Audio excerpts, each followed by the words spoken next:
Hi, I'm architect Monica Khosla Bhargava. I run an architecture and interior design practice by the name of Kham Consultants. The concept of perspective is very important in architecture. Each person experiences the same space differently, much like a Netflix show. We all watch the same characters and the same story, but carry back a different experience. And let's see what's going to be our experience as we look at the house of the queen of Netflix, Radhika Apte, featured in Asian Paints Where the Heart Is. The original video is linked below, so do check that out. And before we get started, don't forget to subscribe to my channel.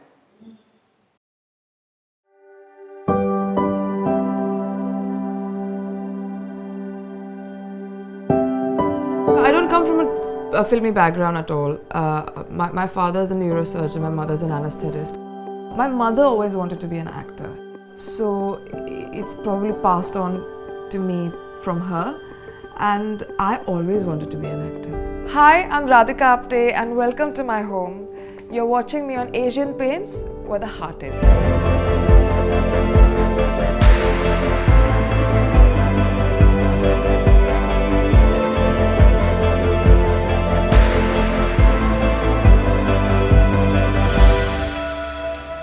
Asian Paints Where the Heart Is.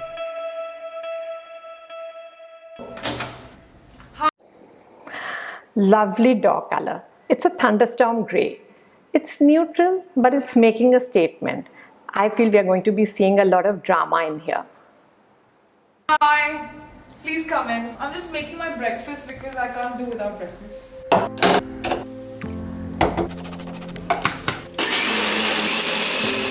Quite healthy.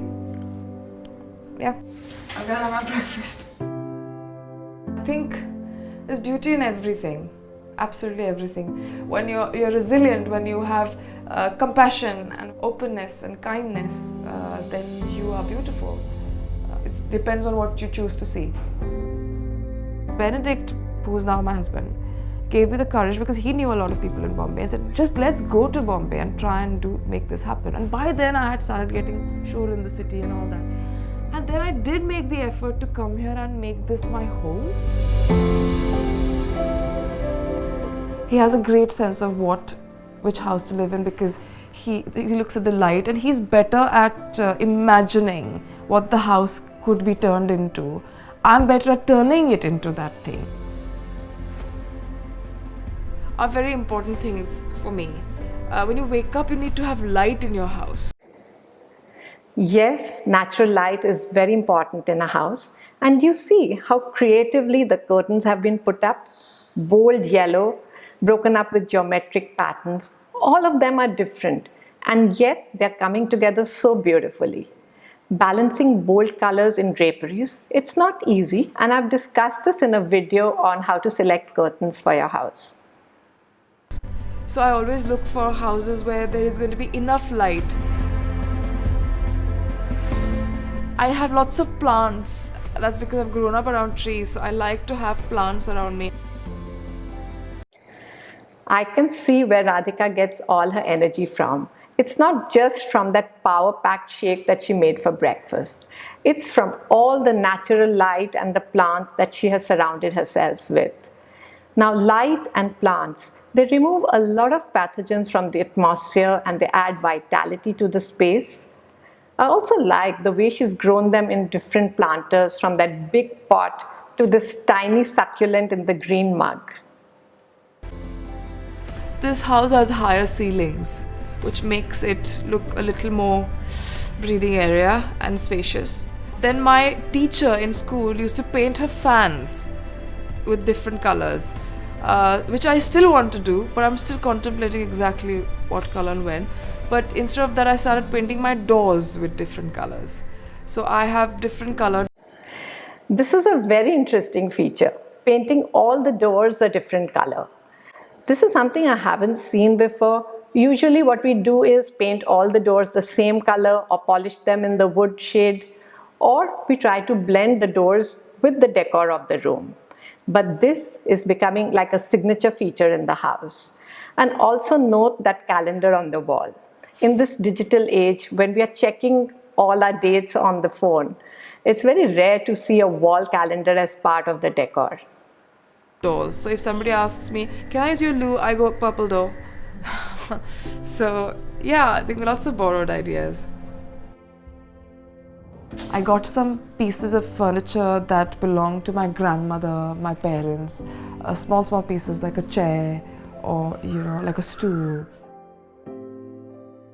Key hooks add that little touch of the personal. I have quite a fascination for these, and I remember as a student at Lund University in Sweden, one weekend I went to the IKEA warehouse, and the only piece of furniture that I bought from there was a tiny key cabinet. That's the one piece that I could afford, and that was also the first piece of DIY furniture that I put together. So we are in the living room. As you can see, I like the old furniture. I told you this is like some old stuff that I picked it up from the shops here and some in Pune. Like, this is very old and I really love it. I keep all the spare things there hidden. I would call this a well-arranged bookcase. Now, books, they add a lot of character to the decor. They add color and texture, and the bookcase can become a design element. Now, books, they create the vertical lines of a composition, and if you create those little gaps, put in the mementos, like Radhika's put in this mug, she's put in a mirror. Also place some of the books horizontal and some with their front face up, like she's done with the idea of justice. Then the whole composition starts looking like a collage. This chair is very special because we got this chair made. This was actually one of the first pieces of furniture that I got made. The chair, the frame poster, and the guitar, they create a picture-perfect composition. But I'm not sure that I would recommend a picture to be placed on the floor. I have seen them in exhibitions or lifestyle stores, even on Pinterest, they look good. But in a house, it may create a challenge, especially when you're mopping, cleaning. If you have kids and pets, I think they're best on the wall. Made with my own money, mostly because my mum loves it. She finds it extremely perfect to sit on this and extremely comfortable. It's her spot. I don't sit there, Benedict doesn't sit there. My mum, whenever she visits, she sits here, or some friends. As I told you, the 3 pieces of furniture that belong to my grandmother and I took them. This is one of them. And as I explained to you that I hoard memories and I can't let go of things. And this is something I'll never let go. It reminds me of her. The smell of the wood reminds me of. I'm so glad Radhika brought this up. The smell of wood and its touch, it's so precious to all those who value this natural material. In fact, there's a whole range of building materials which simulate wood, like tiles, vinyls, laminates, aluminium cladding, and all of them miss out this aspect. I feel fragrance and touch. They're 2 extremely important parts of a home decor, and this is something which the visual media just can't capture. Her. Sometimes the dust on it reminds me of her. This used to be a balcony which we've taken in, and this is one of my favorite spots because I open this completely and there's such great lovely breeze that comes in spite of it being Bombay. And in monsoons it's even better, so I get my tea. My night teas happen here with this light on. Bamboo lights, they create an enchanted atmosphere. This is such a versatile material. It lends itself to such intricate craftsmanship. We can do so much with it. I feel we should use it far more than what it is being used right now. We can use it to create lights, artifacts, furniture, even use it for flooring as well as wall claddings. So I think this space is just one of the most important spaces for me. I had painted this aqua green-ish, and then I went and I saw this color and I really loved it. And then the color was called Blue Clover, and Clover is one of my closest friends. It may seem that Radhika is using a lot of colors in the house, but then they're not random or off balance. I've done a video on how to create a color palette for your house, which tells you about the basics. But what is being done here is a little more invested. It's a double complementary color scheme. A complementary color harmony is that which uses two colors on the opposite sides of the color wheel. Like here, it's blue and ochre. And then by adding the violet and the yellow, she's converted into a double complementary color harmony. That I have, and I was like, clothes is for you. This is my bedroom. We have a big bed so that you can just stretch and make yourself comfortable. Let me draw your attention to those wardrobes. Radhika is using these almirahs which are 6.5 or 7 feet high, and she's arranged her bags and boxes on top. The contemporary trend is to have floor to ceiling wardrobes, and the top part is used for storage. But then this is a very quaint aesthetic, and I think it could have been enhanced if those bags and boxes were also organized as part of the decor. All these wardrobes are mine, and that one wardrobe there is Bennett's. That's it. Yeah, he has hardly any clothes and I have lots of clothes. This is the only full-length mirror that I have in the house. I put them so that the space becomes bigger. They reflect things, they reflect light in a certain way. This is a common technique used to expand the space, adding a mirror. Sometimes people, they make a mistake of creating parallel mirrors, and that creates these infinite reflections and makes the space feel very eerie. So let me give you a trick to get past this, something which I use. Angle one of the mirrors. If you angle it, say, at 45 degrees, you're going to get 7 reflections. And if you can angle it at, say, 60 degrees, you'll get 5 reflections. And that's not bad, because then you get to see the front, back, and sides.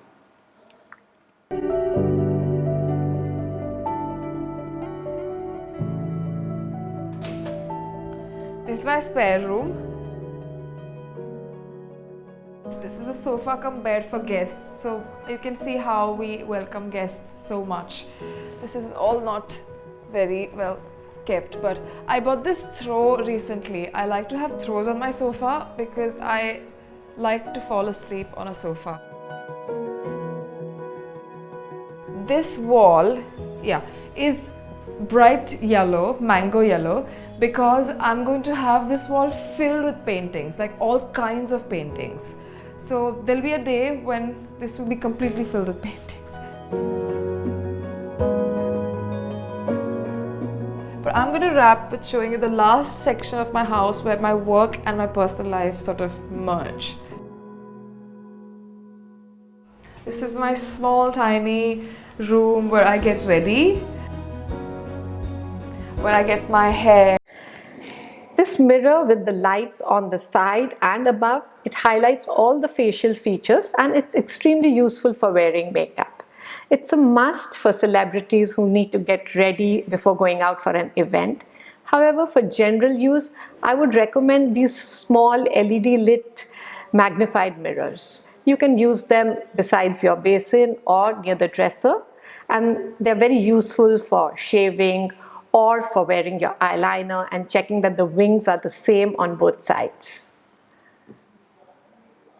And makeup done for lots of events or look tests or auditions and whatnot. Sort of makes me sort of have that distance from my private space to my workspace. So I get ready and literally exit.